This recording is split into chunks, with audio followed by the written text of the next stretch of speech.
আমরা যখন পড়তে বসি কারেন্ট বলে আসি, পড়ালেখা ছাইরা আমরা মোবাইল নিয়া বসি।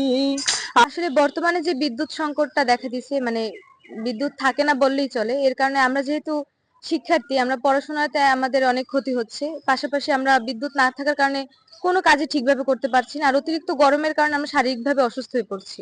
কারেন্ট না থাকার যে সমস্যাটা, এটা নিয়ে আমরা মানে খুবই ভোগান্তিতে আছি।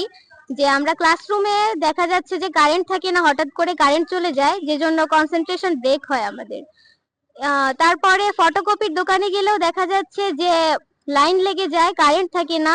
এই নিয়ে অনেক ভোগান্তির মধ্যে আছি, পড়ালেখারও ক্ষতি হচ্ছে। আমরা যখন পড়তে বসি কারেন্ট বলে আসি, পড়ালেখা ছাইরা আমরা মোবাইল নিয়া বসি। আমরা যখন পড়তে বসি কারেন্ট বলে আসি, পড়ালেখা ছাইরা আমরা মোবাইল নিয়া বসি।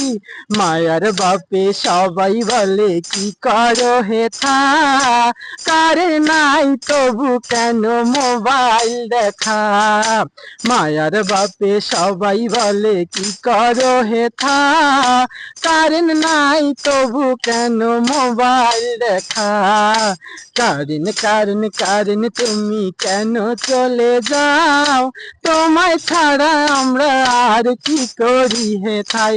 আরে কারেন্ট কারেন্ট কারেন্ট তুমি কেন চলে যাও, তোমায় ছাড়া আমরা এখন কি করি হেথায়।